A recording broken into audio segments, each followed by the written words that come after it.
the 2024 China-Europe Anti-Cancer Summit and the Latin American Global Cancer Week.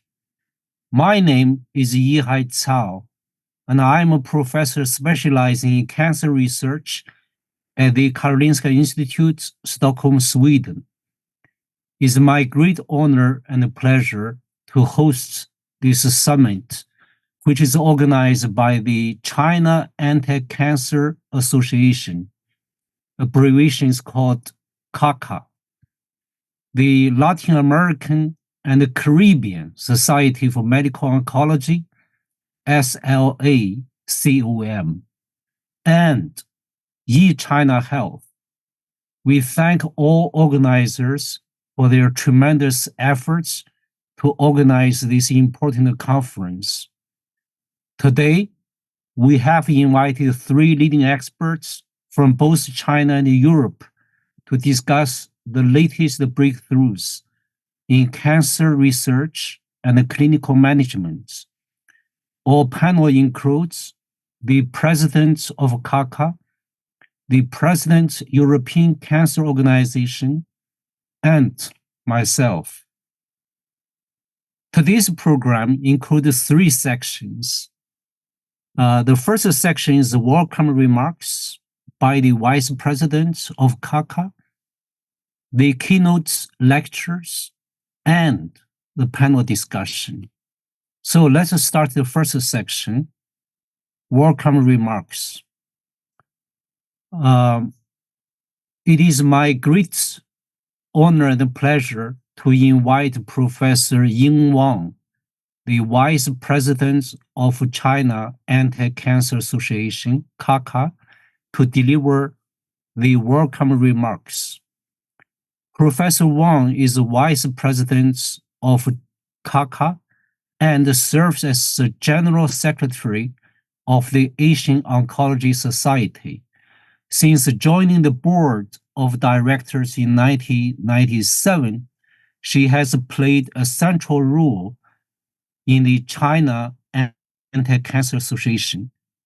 Under her and others' leadership, CACA has achieved significant milestones in cancer care and research. So, Professor Wang, please, can you deliver your welcome remarks? Okay. Thank you, Professor Cao's introduction. Dear distinguished guests, ladies and gentlemen, good evening, good morning, and good afternoon. It's my privilege to give a welcome speech at the opening ceremony of the 2024 China-Europe Anti-Cancer Summit. First, on behalf of Professor Daiming, President of the China Anti-Cancer Association, I would like to extend my warm welcome and sincere thanks to all of you. Second, I would like to thank invited speakers from European Cancer Organization and the Karolinska Institute. Thanks for your great support and contribution. Also, I would like to thank China Health for your cooperation to make this event happen. Last year, we successfully hosted the first China-Europe Anti-Cancer Summit in May. The event attracted 12.5 million audiences online from 20 countries.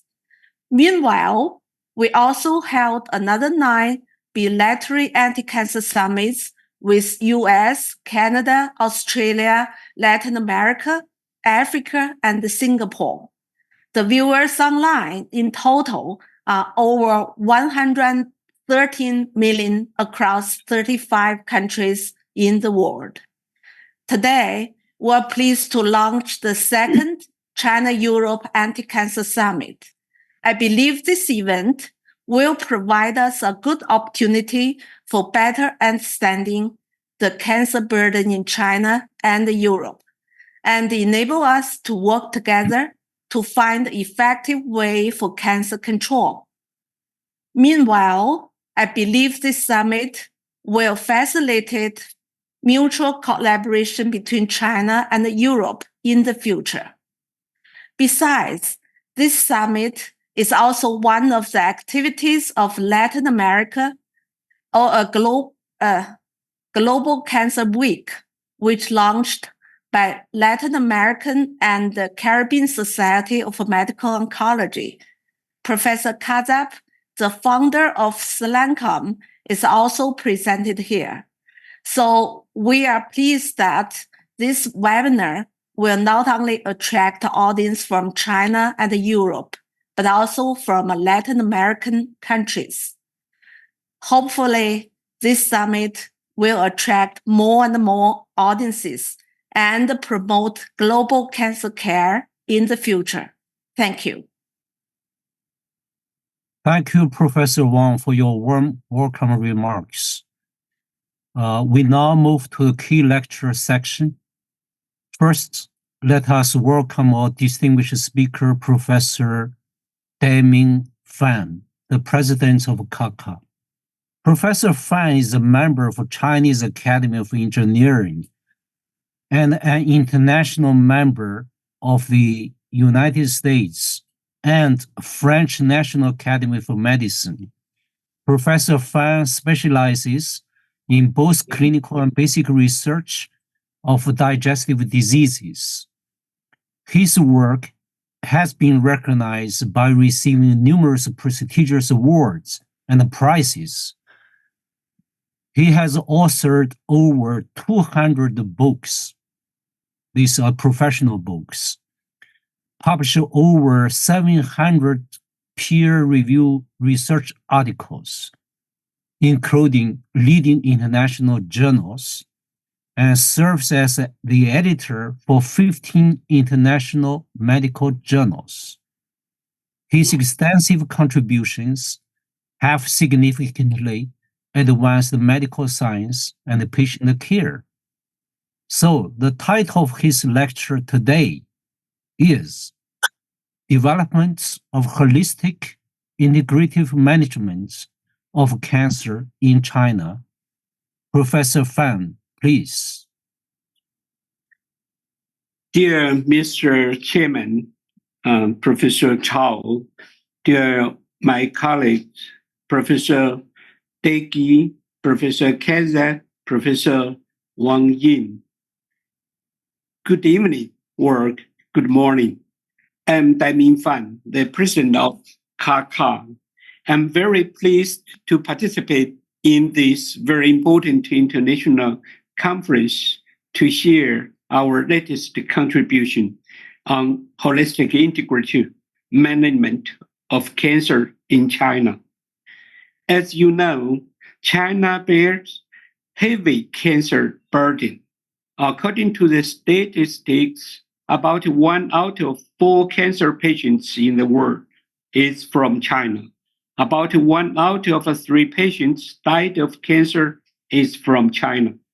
There are about 8,000 patients died of cancer every day, while the 5-year survival rate of cancer patients in Europe is about 70%.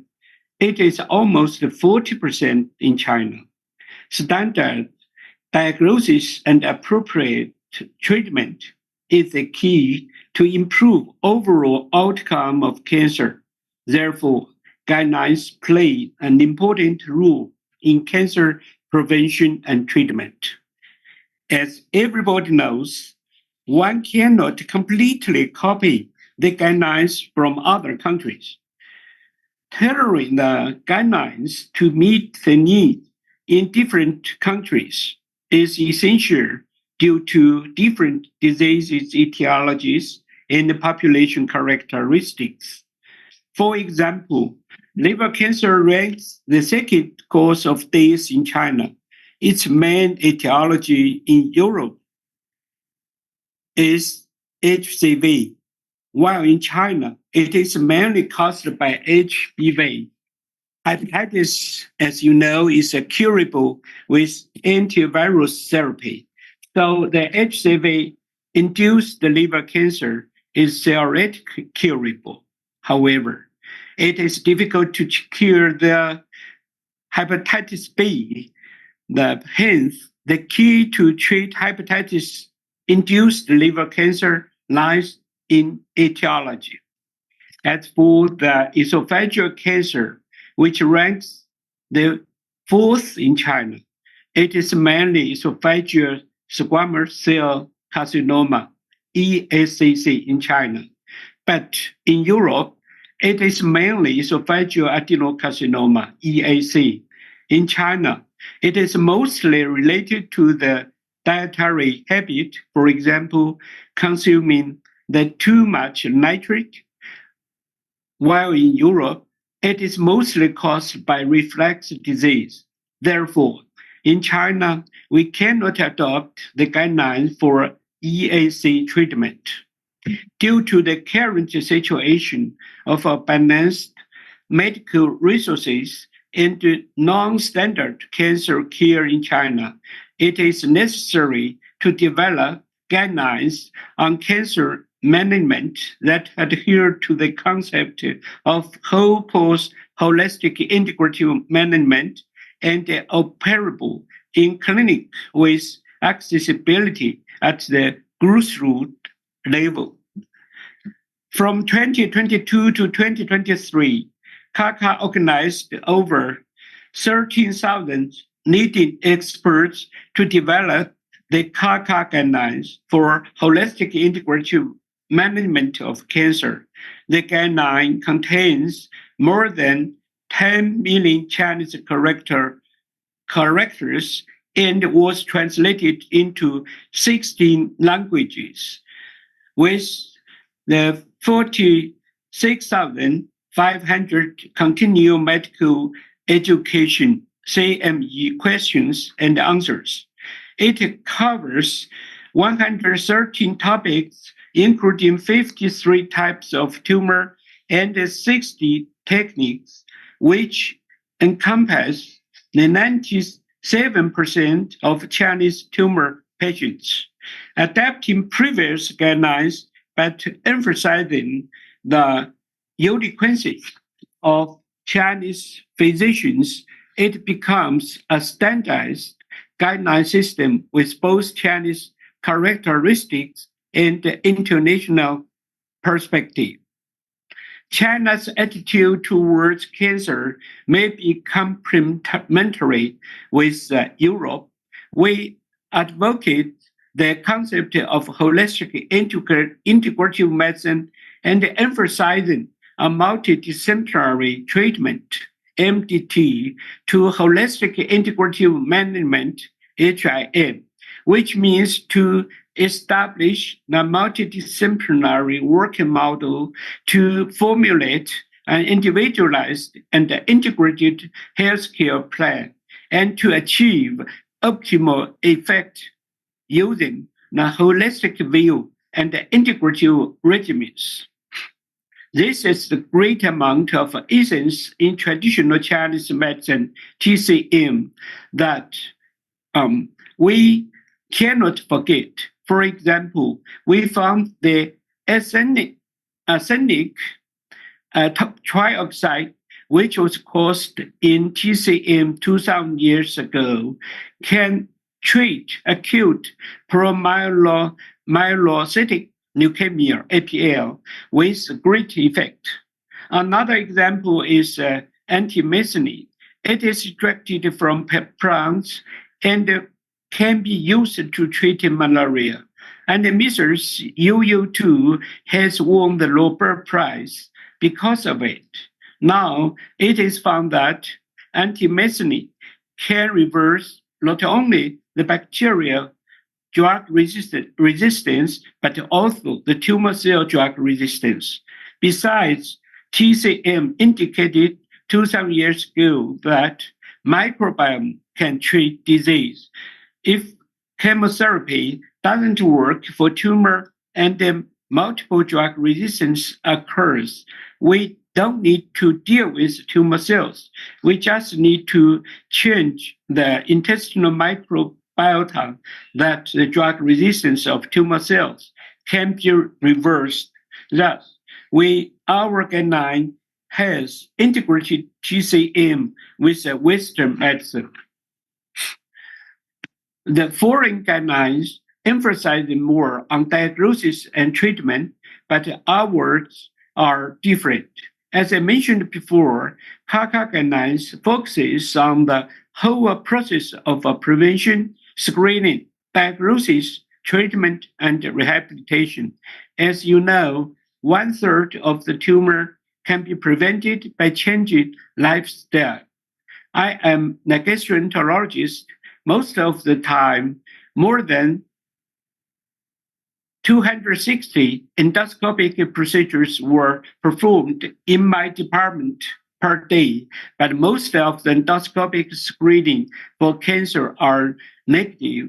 We need to perform tens of millions of endoscopic screening for cancer in China.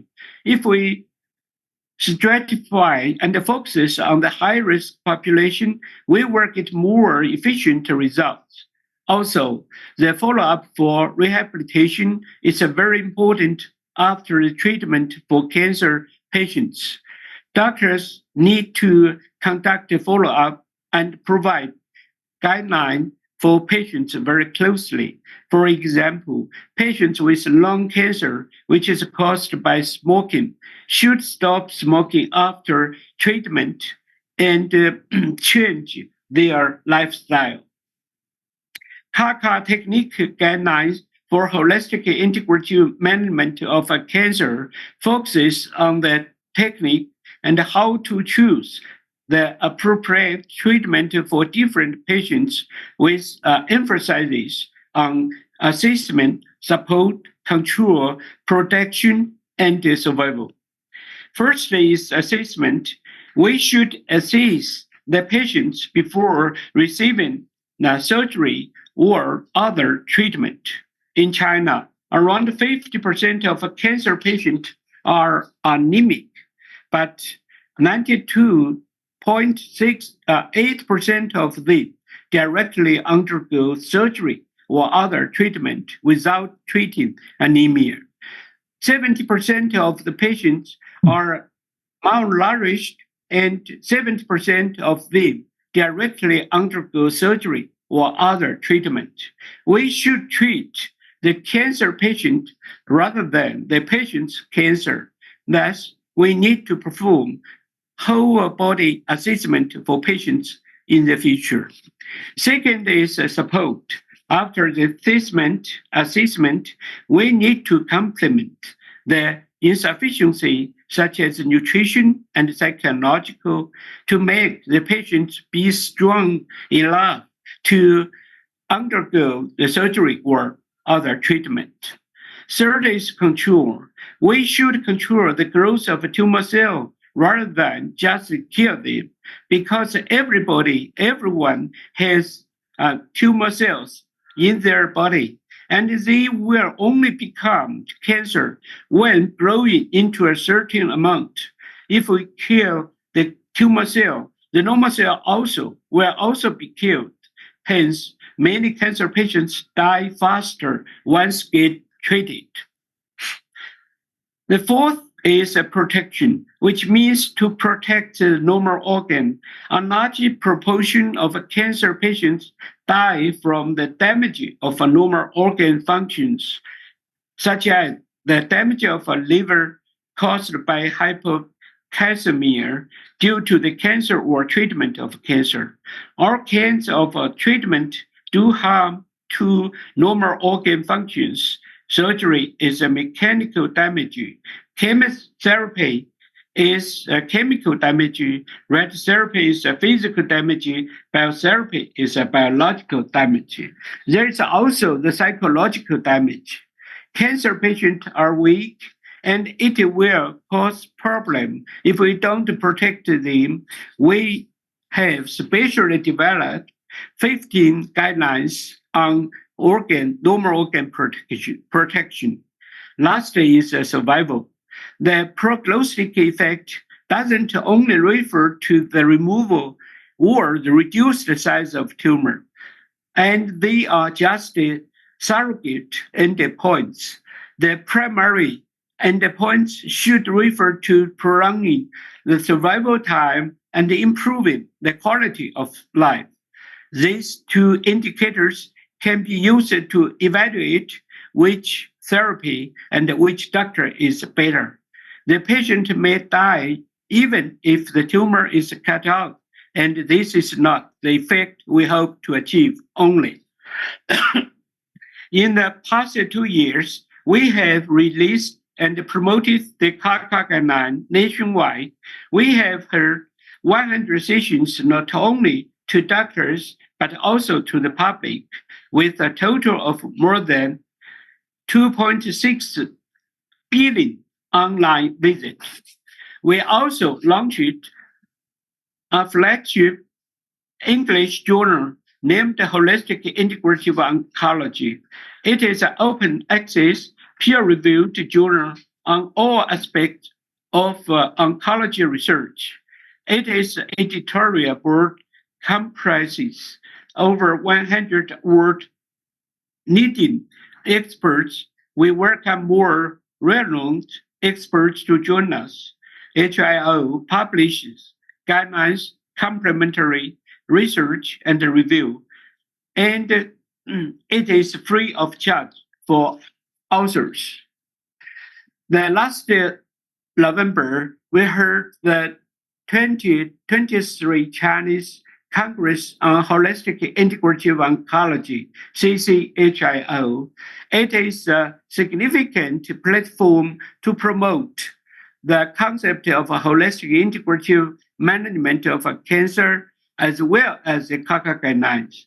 The main Congress venue was in Tianjin, and there were the 32 venues across the whole China.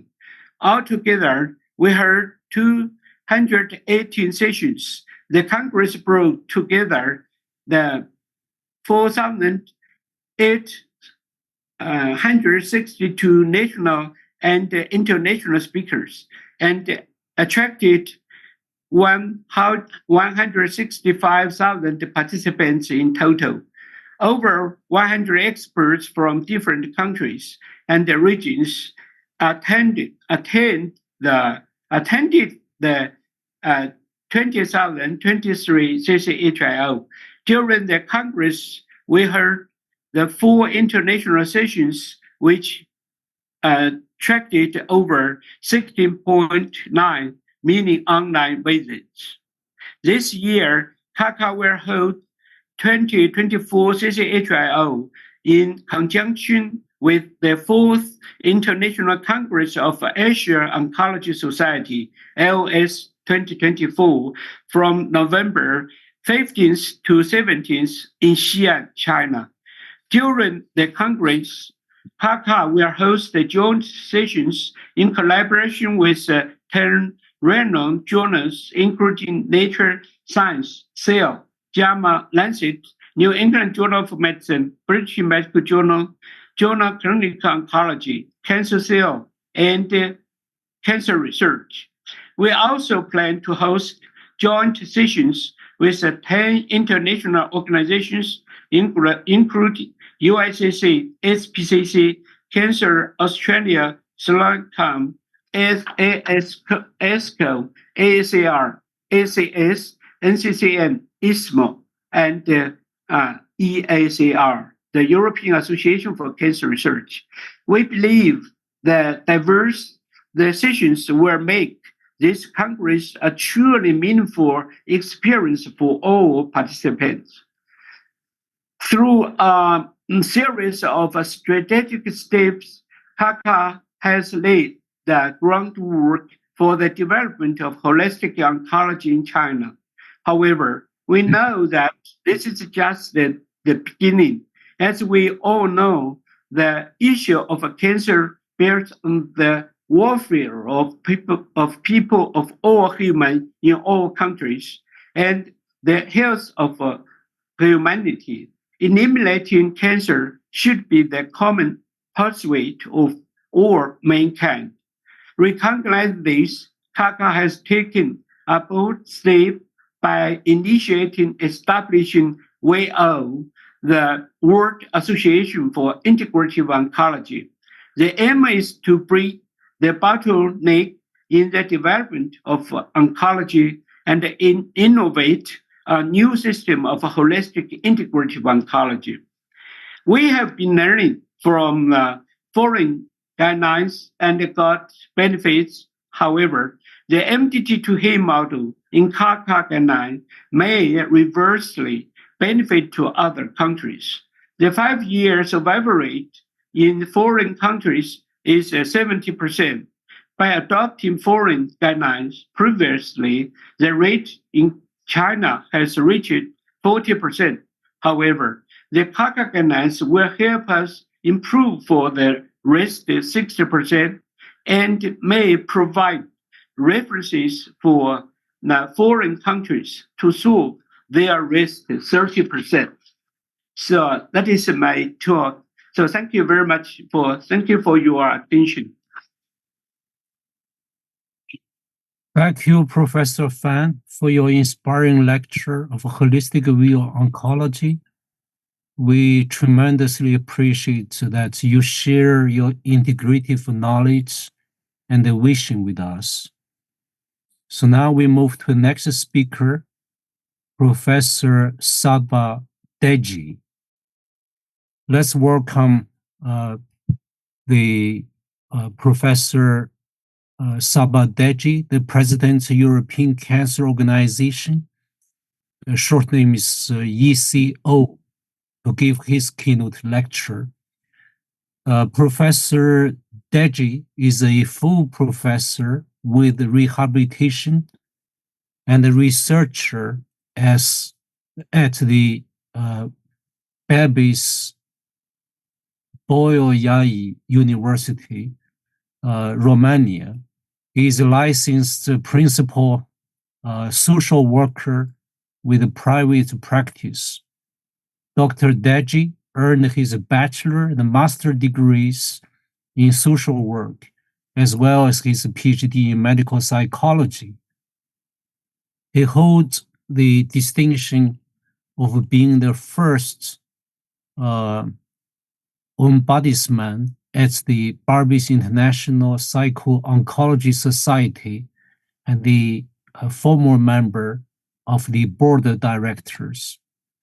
The title of his talk today is The Status and the Challenges of Cancer Prevention and Control in Europe. So, Professor Dégi, please. Thank you very much, Professor Cao.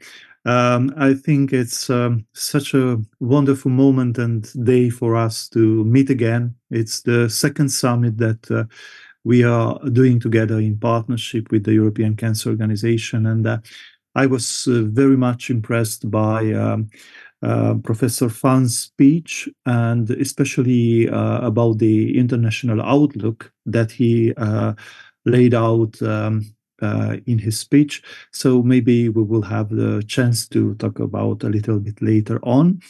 But for the moment, I am more than happy and delighted to have a quite detailed presentation of where we are at the moment in cancer prevention and cancer control in Europe. At the moment, I am a president of the European Cancer Organization, and I am also affiliated with the International Psycho-Oncology Society. As you have heard in the introduction, which I kindly thank Professor Cao, my background is in psychosocial oncology. So quality of life actually and survivorship means a lot to me and to our mission. And may I share a very small secret with you? As I was listening to Professor Fan, I made a note in my notebook because, Professor, you said we should treat the cancer patient rather than the cancer of the patient.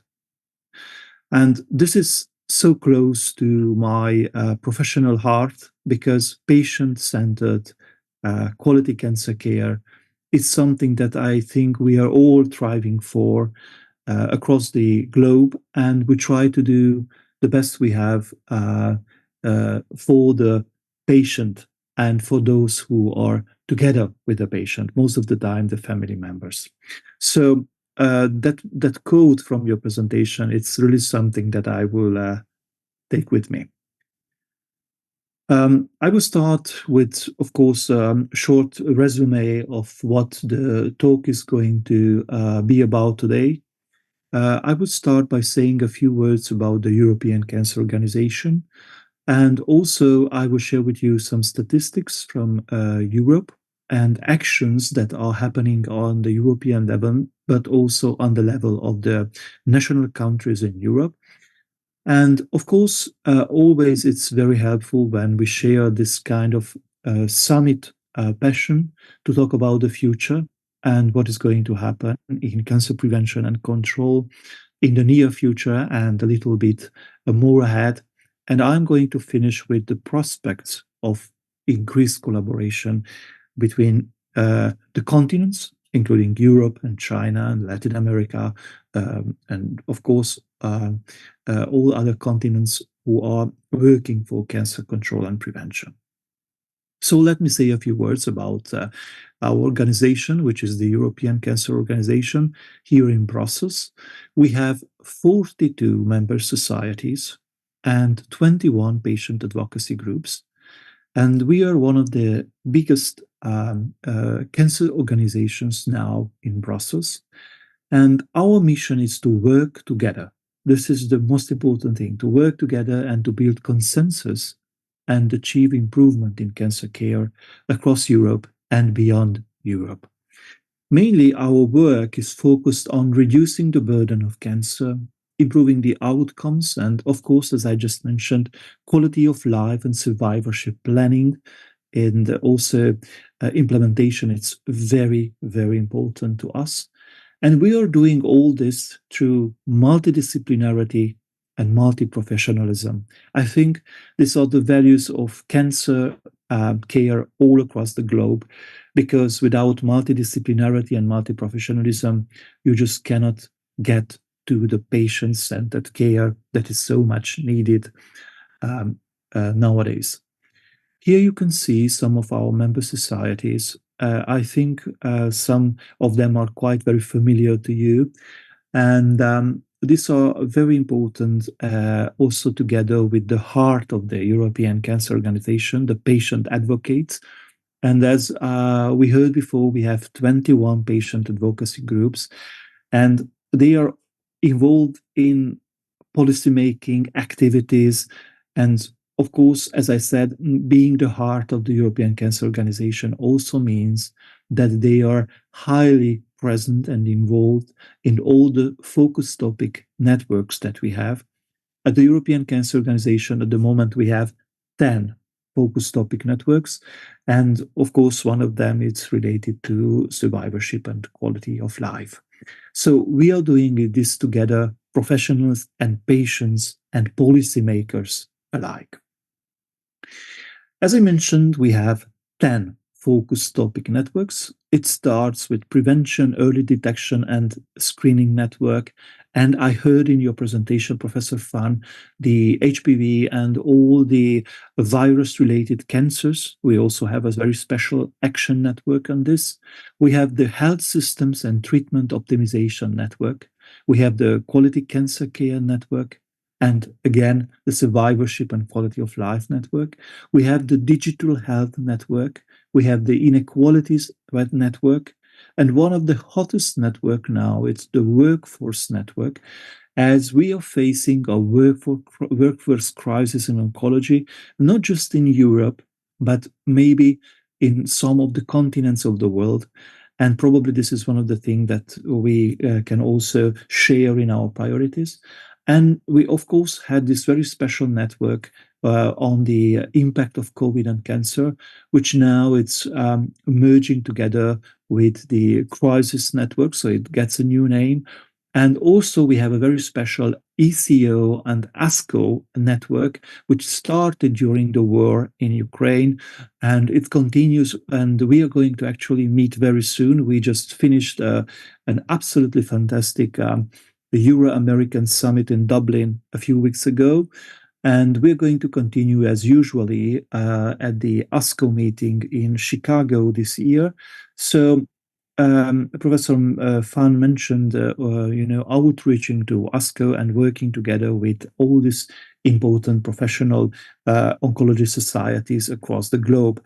So these are the focus topic networks that we are working together. And on the side of the cancer patients' rights, in Europe, there is a European Code of Cancer Practice in which we laid out what are the rights of the cancer patients. Again, you will see a list of 10 rights of cancer patients, and this code is meant to be a practice instrument in Europe. So we are pushing very hard for this one. So equal access to information, quality, expertise, and outcomes, specialized multidisciplinary care, shared decision-making with the patient, research and innovation, quality of life, integrated supportive and palliative care, survivorship and rehabilitation, and reintegration, which of course includes return to work as well. So this is the code of cancer practice that is very dear to the European Cancer Organization. And this is across Europe a kind of empowerment to have the rights of cancer patients enacted. Let me tell you a few words about the cancer challenge, or maybe I would use the word burden in Europe.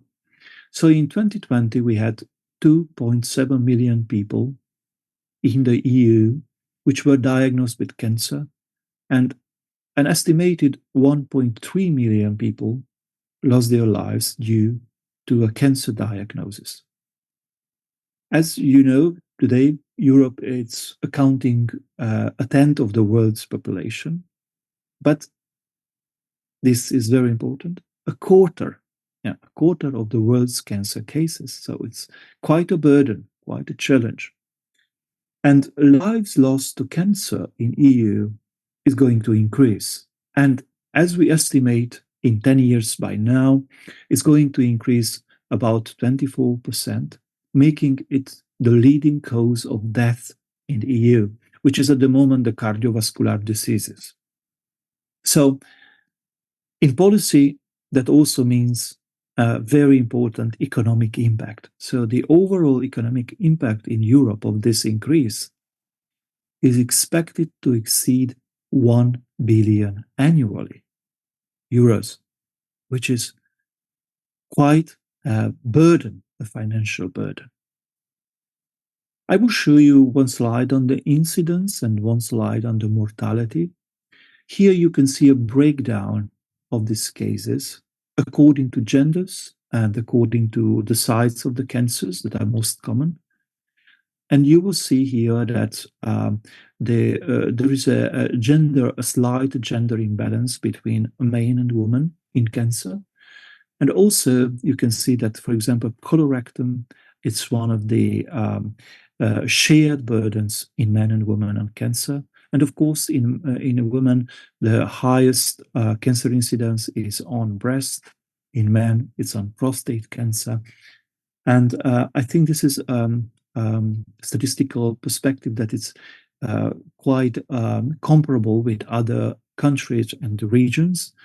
And here again, you will see on mortality based by gender, and also you will see the standardized rates of cancer mortality based on the countries of the EU. We also have, of course, included the United Kingdom. And here you can see that the burden of cancer mortality is quite high. It's actually 12% for both men and women in the EU. And you can see that one of the lowest cancer mortality rates in EU, it's on Cyprus, Finland, Malta, Sweden. And the highest burden countries are Hungary, for example. We can certainly see growing incidence and also a growing mortality. But with this one also, we have to see the balance, and we have to see that also there is a growing survivorship group of citizens, of people who were affected by cancer, who have a history of cancer. And this number now, it's up 20 millions of cancer survivors. It's estimated that now it's around 22 millions of people who had a history of cancer in Europe, which is around 4.2% of the total population in EU. And according to the gender criteria, you will see that there is a skew towards the female gender. So 55% of the survivors, which is a growing group here in Europe, is actually it's made up of women. And also that 70% of the cancer survivors are people aged 75 and beyond that. So the increase was quite obvious and quite hopeful. So if we compare 2010 and 2020, you will see that it was an increase of 45% in cancer survivorship in Europe. And I would like to highlight here that 35% of them are long-term survivors, meaning that they are beyond the 5-year. They are mostly 10 years and plus in their survivorship or history or after the history of their cancer diagnosis. So yes, we have incidence growing, we have mortality growing, but also we have survivorship growing. And I think that we need to maintain this balanced view when we are talking about cancer policy. And cancer policy is really at the heart of the European Cancer Organization, and promoting a vision of what Europeans and Europe can achieve on cancer together, really for us has been a journey to realization. Here you can see on the left of your screen, our old ECO newsletter, where it certainly, we already envisioned bold vision of a sort of fight against cancer in Europe. And let me tell you that brought on the European Master Plan that for the first time meant that we joined forces to fight against cancer in Europe. So 2019 was the first time when we saw a commitment to that vision that we shared at ECO and ECHO back in the time from the top level of the EU. Here you can see, of course, Commissioner Kyriakides, cancer survivor herself, who is a health commissioner of the European Union. And of course, she is the leading figure of the Europe's Beating Cancer Plan. And also you can see Ursula von der Leyen with a wonderful support for Europe's Beating Cancer Plan. So 2019 was a moment in time for us. And then, of course, the European Cancer Organization continued to speak as one on the level of the European Union. And we had many reports, all of them you will see, and you can read them and download them freely on our website. So we have the report, which is called Free from Cancer, Achieving Quality of Life for All Cancer Survivors and Patients. And then we have another report, which was made together with OECD, Comprehensive Cancer Care Across the EU, which was a sort of a position paper on advancing the comprehensive cancer care in the European Union. And very important, another report on giving the professionals the right tool for working against cancer. And then in February 2021, we had the Europe's Beating Cancer Plan published and officially launched. And again here, the European Commission's President, Ursula von der Leyen, and Commissioner Kyriakides were very much involved. And it was not just a piece of paper. It actually was a plan which had a quite generous budget of 4 billion euros. And cancer, for the first time, and action against cancer was included in all the programs and calls that the EU had, including the EU for Health program, Horizon Europe, which is based on innovation and research, and the Digital Europe program as well. So 2021 really meant a milestone for Europe's Beating Cancer Plan. what are the key goals of the Europe's Beating Cancer Plan? But first of all, we want to do everything that's possible to eliminate cancers that are caused by viruses. Of course, the most well-known is HPV, the human papilloma virus, but also we talk about here about liver cancers caused by viruses. Then we have the tobacco-free generation, which is very much in the Europe's Beating Cancer Plan, which means that by 2040, less than 5% of the population uses tobacco, which is around 25 at the moment, 25%. And then cancer screening. We know that if we want to catch cancer early, and Professor Fan just said, yes, we all have cancer cells in our body, but there is a point when you have to beat it, right? And this point can be very much helped if we are doing the screening. So we want to ensure that 90% of the EU population qualify for breast, cervical, colorectal cancer screenings, and these are offered quite quickly by 2025 in all European countries. And as I mentioned before, the comprehensive cancer centers, we want to ensure that Europe's population, 90% at least of them, has access to a comprehensive cancer center in their country, in their national service by 2030. So I will not read this one, but here you can see the Europe's Beating Cancer Plan's flagship initiatives for 2021 to 2025.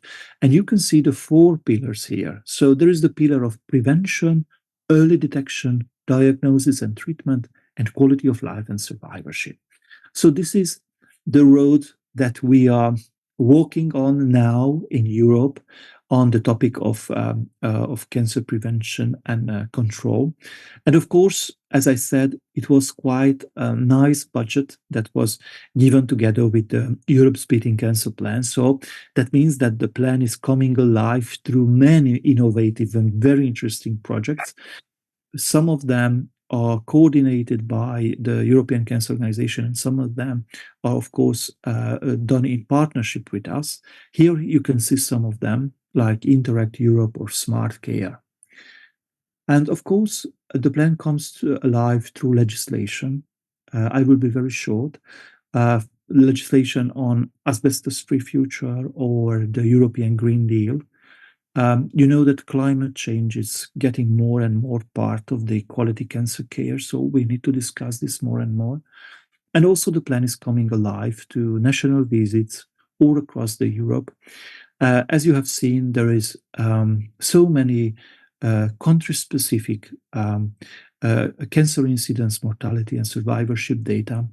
And our work is to be there on the country level and try to do an implementation and action on cancer screening and eliminating HPV on the country level. Here you can see also the Atlas of HPV prevention that was launched in June 2023, and it's again for all this European level.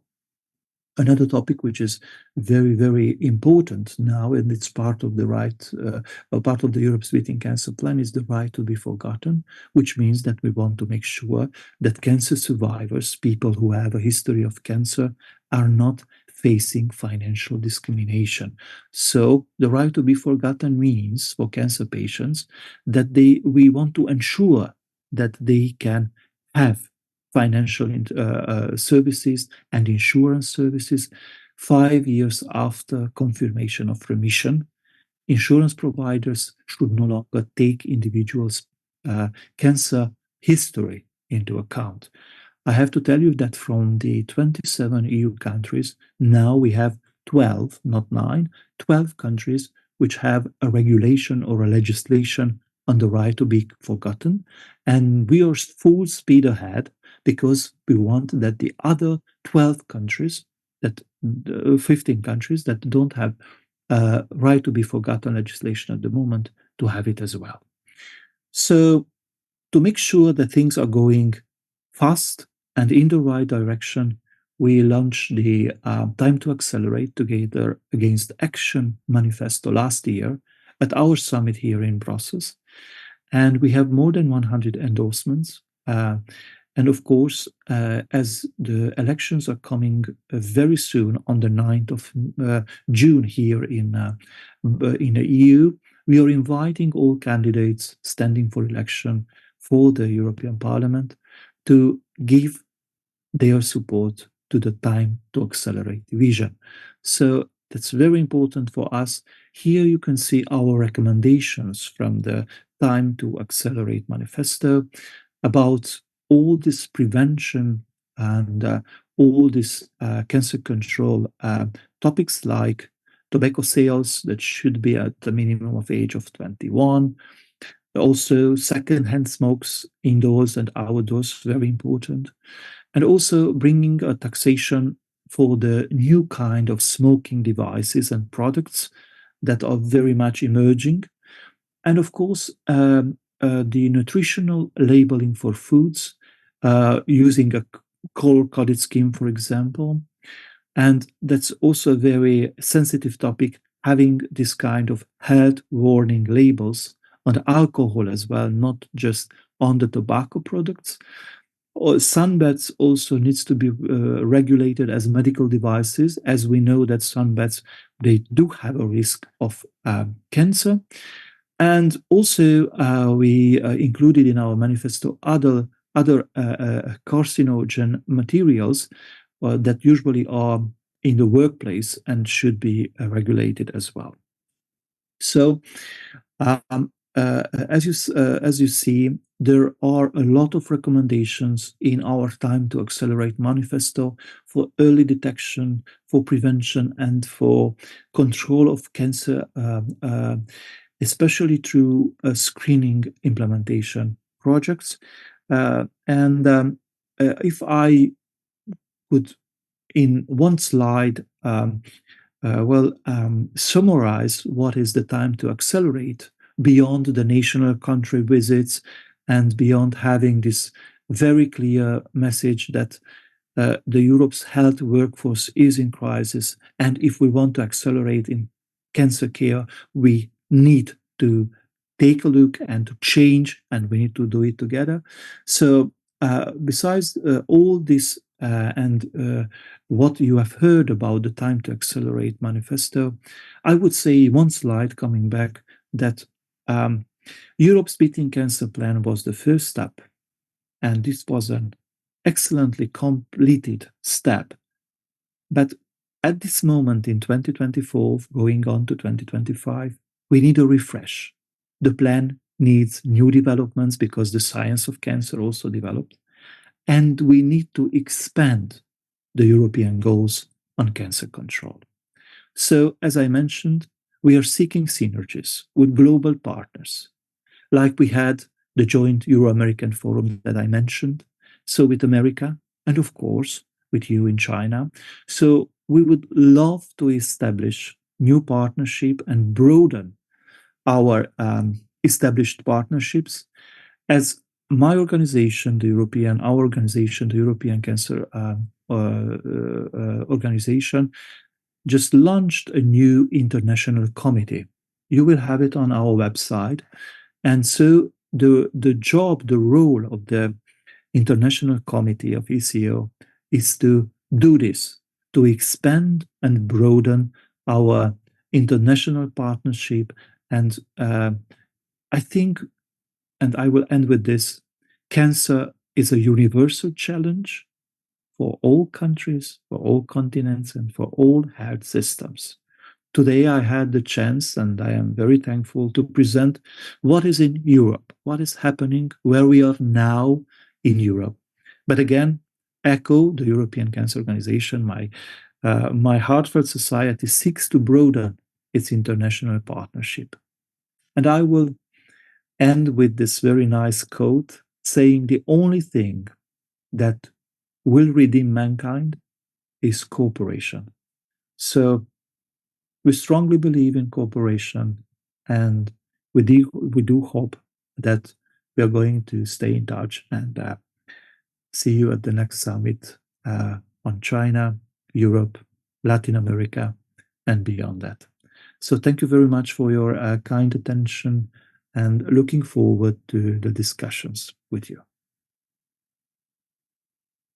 Thank you, Professor Dégi, for your interesting lecture and sharing the ECO information, networks, challenges, and the missions with us.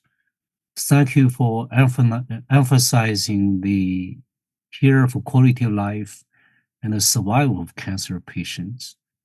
It is good to know that EU has some serious plans to beat cancer.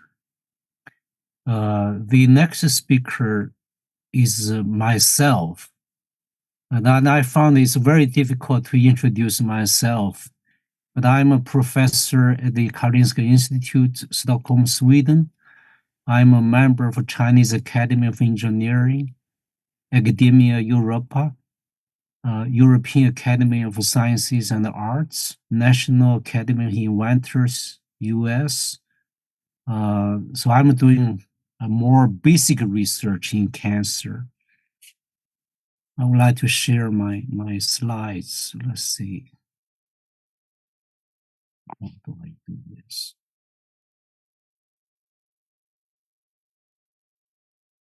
Yeah. So today I'm going to present a new concept or paradigm for treatment of cancer by altering global adipose metabolism.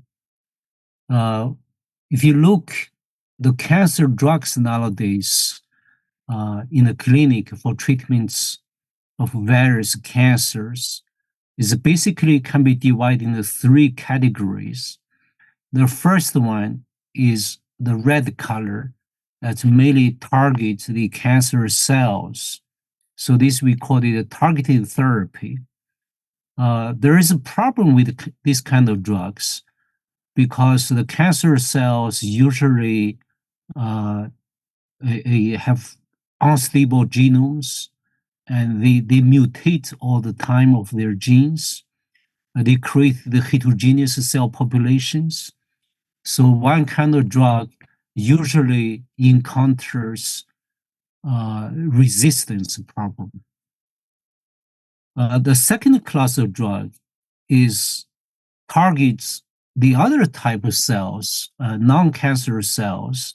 We call the stromal cells in the cancer tissue, including anti-angiogenic drugs, and immunotherapy is based on this kind of a principle to modulate immune cell functions and probably anti-inflammation and so on.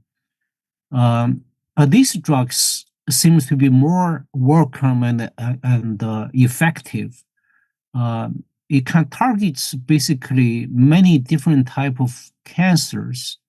For example, anti-angiogenic drugs and immunosuppressive drugs usually can treat the broad spectrum of cancers. The third category is the conventional therapy, including chemotherapy, radiation therapy that targets both cancer cells and proliferating mainly the cancer stromal cells. So now I'm going to speak about the other class of drug. Is a target is located outside the cancer itself. That would fit very well with the integrative oncology, because these drugs through modulates the global function of a cancer host and for treatment of cancer. So this is emerging a new type of therapy, especially given the facts that many cancer patients die of systemic disease, like cancer cachexia and the Panelists syndrome. There are no effective drugs available for this kind of treatments. So what I'm going to tell you is about how fat tissue, when you modulate fat tissue metabolism, you can develop effective therapy for treatment of cancer. So the three types of fat tissues in our body, the well-known white fat, white fat tissue is usually is in inner organ, as called real white fat. It's a function to store excessive energy. So when you eat, take up a lot of energy, you cannot spend all this energy, will be stored in adipocytes, white adipocytes. There is another type of fat called the brown adipose tissue, BAT. It's a function to spend energy. Okay, so by producing heat, it burns excessive energy. Under certain circumstances, for example, cold exposure, when environmental temperatures are lower, the body has to heat up to maintain the core body temperature. Activation of brown fat is one of the key processes to achieve this goal. The other one is in between white fat and the brown fat, called the browning white fat. If needed, this white adipose tissue can undergo phenotypical and functional transition, moving towards the brownish type of function. So this diagram to show you on the cold exposure, the subcutaneous white fat become more brownish, and the brown adipose tissue become more activated by overexpressing one of the key mitochondria in the membrane protein called uncoupling protein 1, UCP1. So this protein is responsible for producing heat. Heat production in the activated adipose tissue, I usually call this thermogenic adipose tissue, is dependent on glucose uptake. Okay, so interestingly, cancer cells, when they divide, when they grow, and metastasis, also dependent on glucose to produce energy. This is called the glycolysis process or Warburg effect, using anaerobic metabolic pathway to produce energy. So we ask a question. So what happens if we activate brown fat? What happens to tumors? So we did a very simple experiments by placing the tumor-bearing animals, in this case mice, experimental mice, with a different type of tumors in different temperature, in 4 degree, 30 degree, warmer temperature, colder temperature, to see what happens to the tumor growth. Because in the during cold exposure, the brown fat becomes activated. As you can see that different tumors in a cold environment, they grow much slower, especially for those tumors clinically very difficult to treat. We call the hard to treat type of cancers, including pancreatic cancer and liver cancer, as you already heard. Simply cold exposure can reach more than 80% tumor suppression. This is much better than any of the known drugs to treat these kind of cancers. As you can appreciate in these slides, cold exposure significantly slowed down cancer cell proliferation. There is a specific marker, KICD7, to monitor cell proliferation. And also, you already heard from previous 2 speakers, survival is a key. When you assess any cancer drug have any effect you're not looking at the drug effects on tumor size, but you are much care about the drug effects on survival improvement. As you can see, in a cold environment, so tumor-bearing mice actually live almost double, long as the control group. Different models, the spontaneous model, we also see exactly same thing. This is a breast cancer model. In the colorectal cancer spontaneous mouse model, we see exactly same thing. This is an interesting slide to show you that under cold acclimation for experimental tumor-bearing mice, the glucose, this is a PET-CT imaging to monitor the glucose distribution. Usually in the clinic, they use this technology to find the tumors, cancers. In this case, as you can see, on the warm temperature, the glucose mainly taken up by the tumor tissue. On the cold, in the cold environment, the glucose redistributed, taken up by the brown fat and very little by the tumor tissue.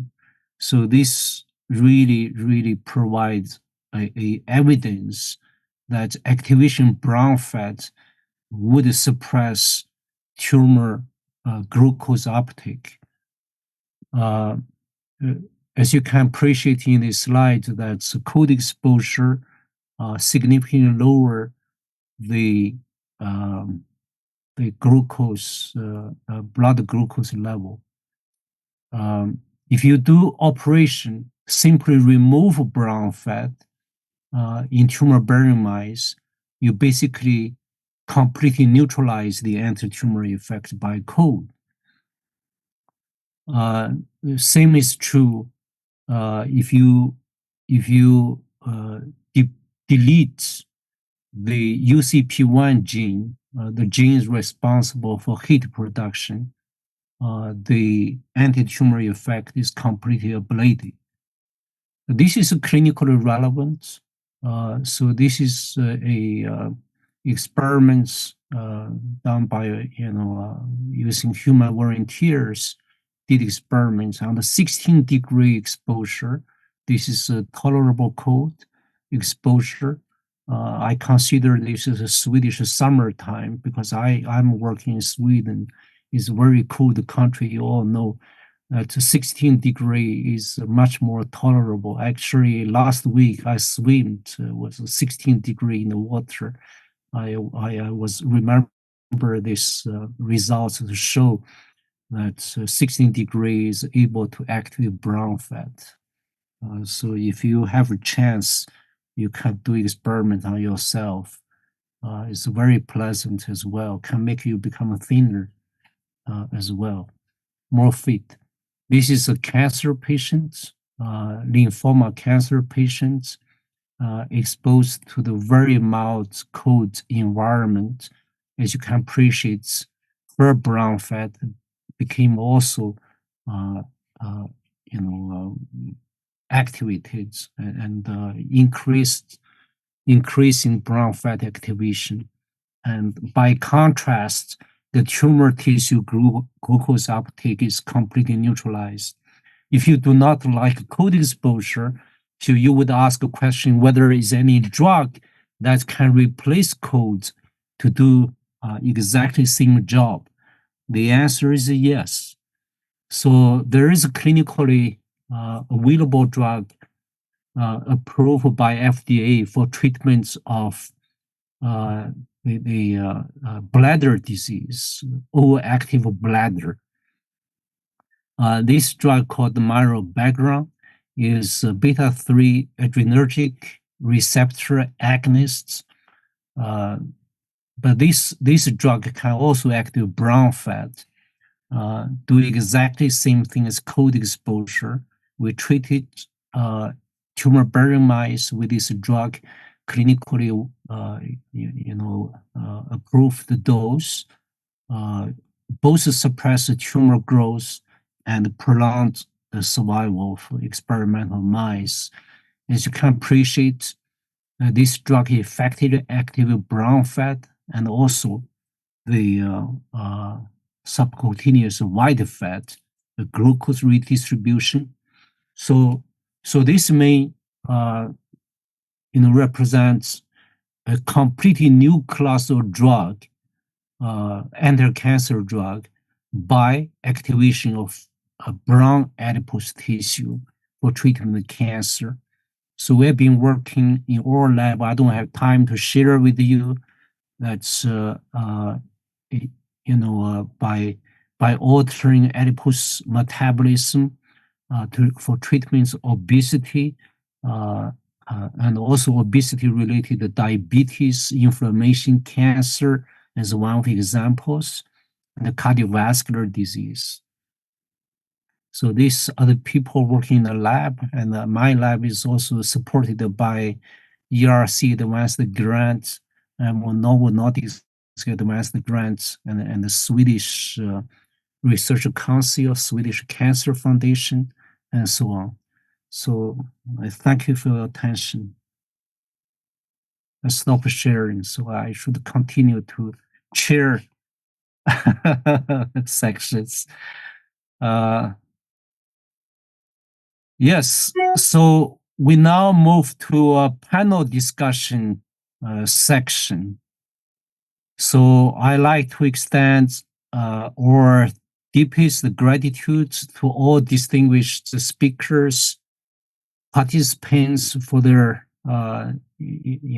contribution to this important summit, and especially for the speakers in each of the talks was not only demonstrating the importance of collaboration for treatment of cancer, but incredibly informative and offers valuable insights from different regions of around the globe. So by now, I had to look my WeChat. We have how many people? Does anybody can tell me this? I'm going to look how many people have been online. So we have, I got the number now, let's see. So we have actually more than 10 million people have joined today's conference. So this is more than the entire Swedish population. I'm extremely impressed. I never talked to so many people, but right now, the total participant number have exceeded more than 10 million online views.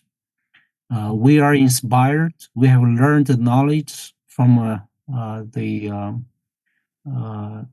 speakers. We now move to the next exciting phase of the summit, the panel discussion. This section basically have allow us to change the ideas, to look for potential collaborations, and I think this is one of the key purposes of this meeting, is to find a interactive niches for collaboration. So I think I start maybe with a question to Professor Fan. Yeah. So you mentioned about the Chinese traditional medicine, yes. So I wonder, what do you think about the Chinese medicine in integrative oncology? So what is your view on this? You give a few examples, malaria and leukemia? What about the solid tumors? Okay, this is a very, very good question. So, roughly to say in China, we have at least three kind of medical system. Of course, firstly is the Western medicine. The second is Chinese traditional medicine. I think the third is integrated both. That means Chinese medicine and Chinese traditional medicine and the Western medicine. That means integrated the medicine. So because the cancer is it's a very difficult problem to overcome. So so the two different systems, maybe the concept or methodology to management of a cancer is different. For example, the Western medicine is mainly focused on the kill the cancer cells. Yeah, to exploring the many methodology, including the medicine to how to kill the cancer cell. But in Chinese traditional medicine, the main the focus on the emphasis to protection the or enhance the protection and the natural the force from the human body. So about 200 years ago, before the Western medicine introduced to China, it can last in several thousand years. So we just use the Chinese traditional medicine to treat the cancer. Also with encouraging result, just I told you in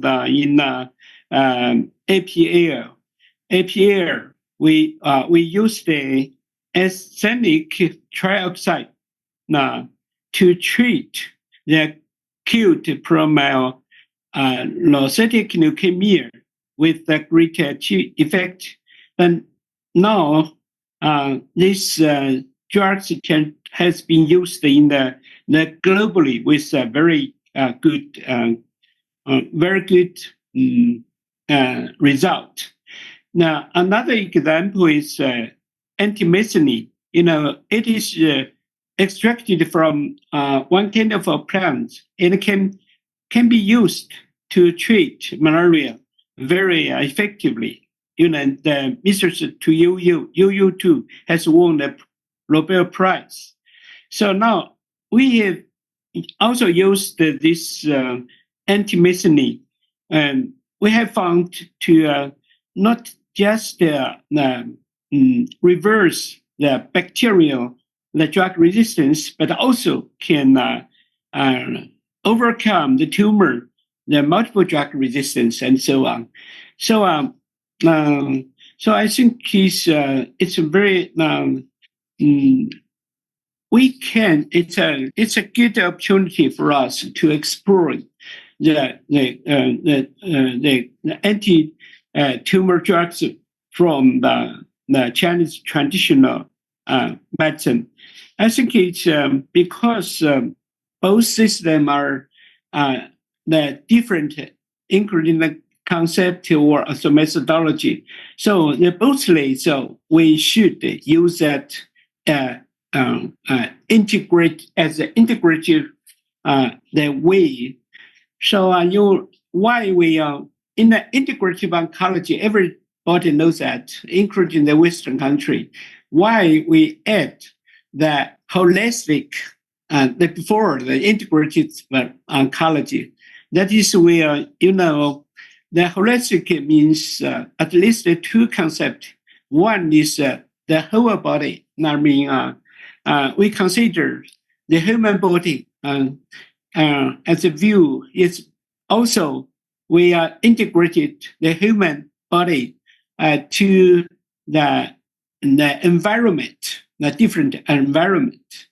The second concept is we should consider in all the factors involved, the tumor management.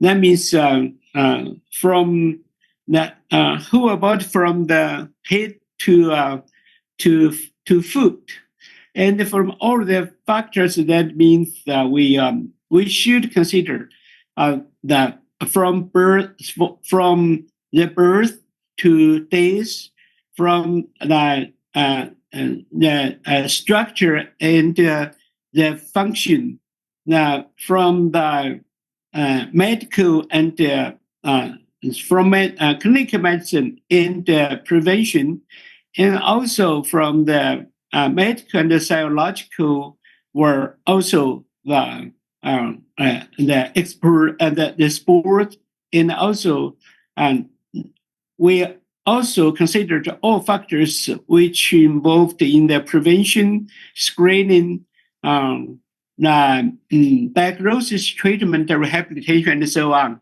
So that is we integrated the concept of Chinese traditional medicine and the Western medicine together, so make it a better result. As you know, in for the many some kind of the common cancer in China, for example, lung cancer, liver cancer, esophageal cancer, stomach cancer, the 5-year survival rate is less than 20%. So in the Western country, including Europe and the USA and so on. So it's also the 5-year survival rate is not so high. It's almost 20%. How to solve the rest 80% of patients, the problem from patients? That is our the target in the future. That need our collaboration to solve this problem. So we have so many methods and the technique and also the drugs, but all of them together, we can solve the 20% of patients. So in the future, the most importantly is no matter the new technique or new medicine, so we should use that to solve the problem from 80% of patients, but not just use in the 20%. We can use other methodology to solve. So that is, we think the Chinese traditional is candidate for that. So Chinese traditional medicine is complementary for the Western medicine. Combining Western integrative Western and Chinese medicine, so maybe we can form the new medical system that is a holistic integrative medicine. So thank you very much. Thank you very much for this comprehensive answer. And I should see that all public audience, you have a right to ask questions. In Zoom, there is a function called Q&A. If you have any questions, you can post your question by opening that function. So I already get a question, but I will move to the second question to Professor Dégi. So there is a culture, a difference between China and Europe, and that's also affect the family as well. So family care plays a major role, I guess, in China, and also in some countries, in European countries as well. So what do you think are the impacts of family care on cancer patient quality and their survival? Professor Chow, thank you very much. It's not an easy question to answer, but I am not I am not in the worst situation. As you mentioned in the introduction, I am coming from Romania. So I started my career in psycho-oncology doing research on cancer diagnosis non-disclosure. Like 20 years ago in Romania, it was quite the usual thing that not the cancer patient, but the family member was informed about the cancer diagnosis first. And some cancer patients were not informed personally. My father was battling a lung cancer, and this topic of how to communicate about cancer in family was the beginning of my career. I started doing research, and I wanted to understand if my experience, our experience as a family, makes any sense in the bigger picture. If others are having the same issues or not. And I was feeling very strange at the time because in psycho-oncology, the topic of cancer diagnosis non-disclosure seemed to be a topic that was already discussed in the 60s. And I said, there is no future here for me as a researcher because my topic of interest, it's outdated, at least in some continents. And then I started to do a nationwide research and started to understand how sensitive and how complicated it is that actually cancer, it's not something that you do it alone. Cancer is something that affects everyone. I mean everyone. Family, the hospital doctors, the caregivers, the community you are living in. And of course, I thought, well, I have my publications and a much better understanding of the situation. And I was looking for new topics to understand and maybe new topics that were emerging in psycho-oncology. And then something strange happened. I started following the citations of my articles on cancer diagnosis non-disclosure. And soon I discovered that the most cited papers of mine are those that are related to cancer diagnosis non-disclosure. And soon I understood how big this question is in many parts of the world. And it's still a question in some parts of America, USA, and in some parts of Europe. And that was the moment when I understood that in many Asian countries and in many Arabic countries, the kind of questions that I tried to answer are real life questions. And so I was so happy to discover this. Maybe my research, after all, was meant to discover that there is a bigger world outside. And then the meaning of our research and our work comes actually from the cultures and the places that we live and understand how they are. I just shared with you this because your question is very much a reflection on this. Because in all these years that I have been working in Brussels and international societies, we came to understand from a research and policy point of view that family caregivers have the same psychosocial burden as the patients. And sometimes they are in much less good health, mental health, than the patients themselves.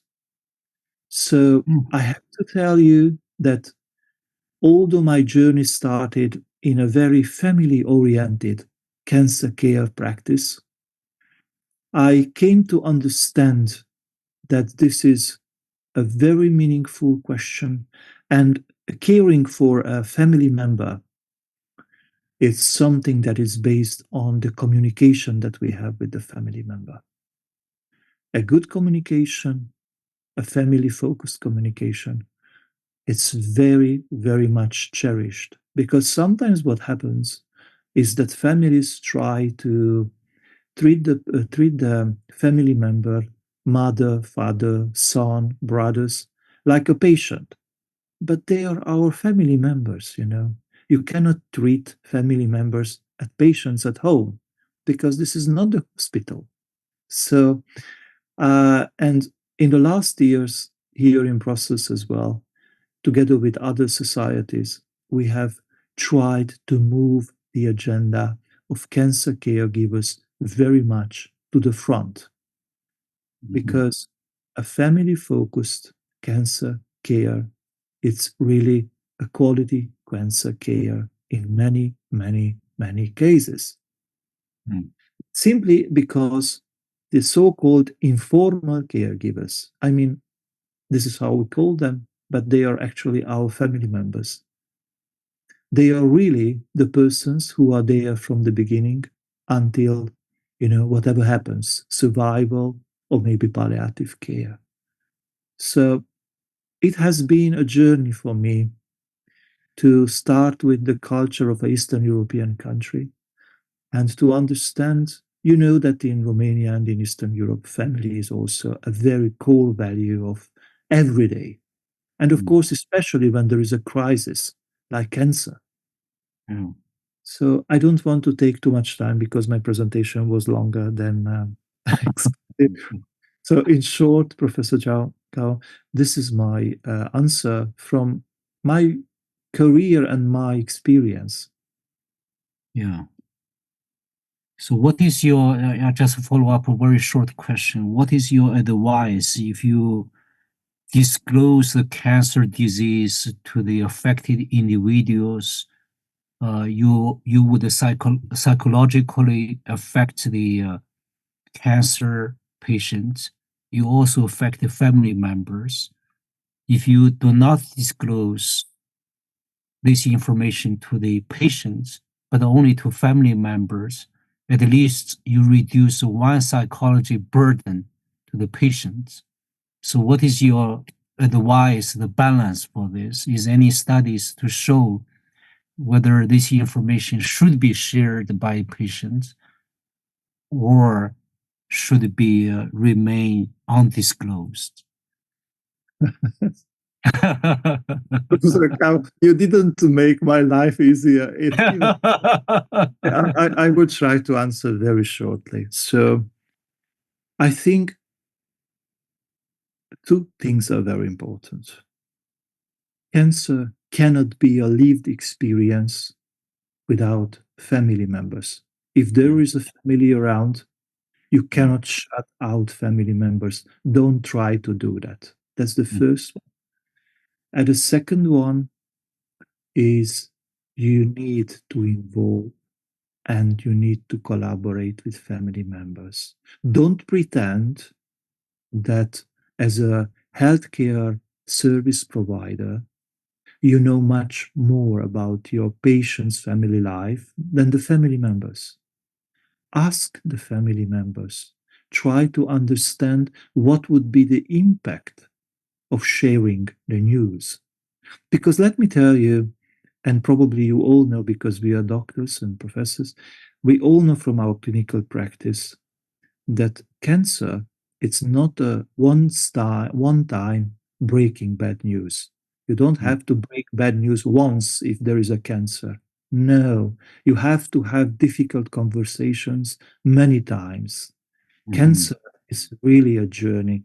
And I have to tell you that maybe the toughest part, it's not the cancer diagnosis communication, although it is a big crisis, but sometimes the prognosis, and talking about prognosis can be really, really complicated. So in short, this would be what I would very much appreciate if clinicians and professionals working with people affected by cancer could understand, because the family is a resource. and it's actually a shared decision making. This is what I believe in. Yeah, thank you very much. And I saw a question for me from the public audience. I may read the question. This is an anonymous person that's asked a question. Dear Professor Cao, how close are we to translate the concept of activating thermogenic adipose tissue into clinical practice? My answer is yes, we are doing clinical trials right now in patients, and we already see some, promising, very early findings in the pilot studies. I think it's a clinical relevance, so I can tell you our study discovery is clinical relevance. So I welcome all. We still have time. Welcome the audience to raise any questions, any issues, if you want to ask. Okay, let's see. Any audio must move. Okay. So any questions?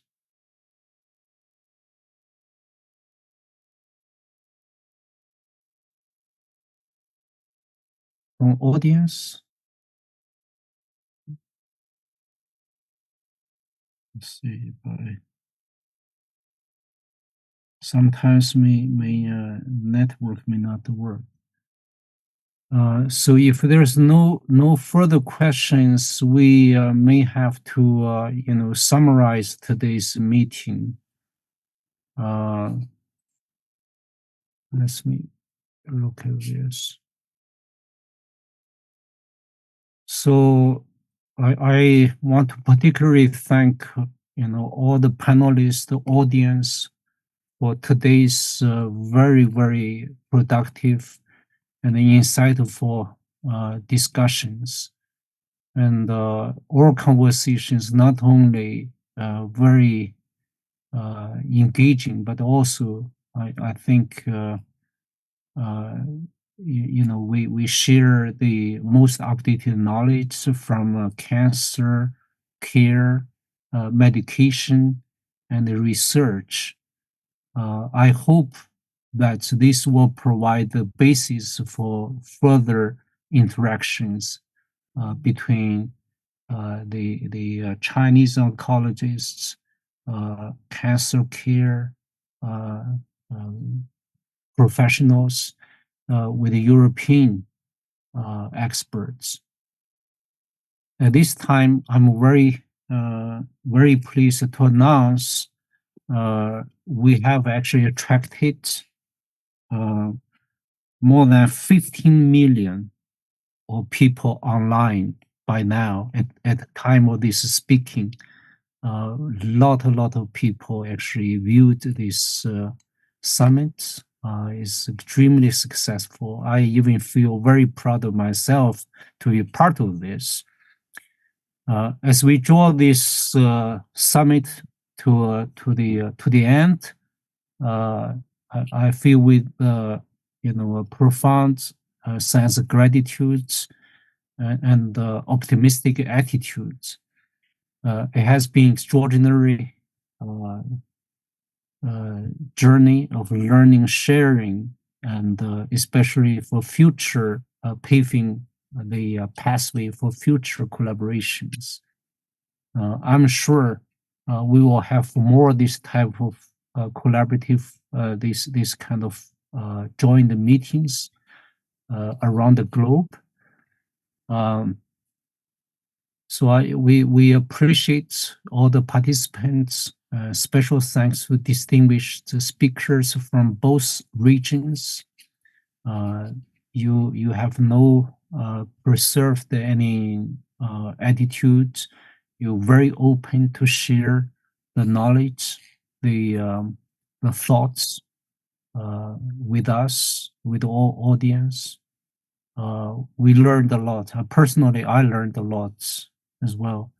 I believe together we can keep the momentum continues with one purpose, that is joint efforts to combat cancer. We're getting closer there because I looked at the figures today, the numbers. Despite the fact that we have more cancer instances, but the survival, the good news is the survival, especially long-term survival.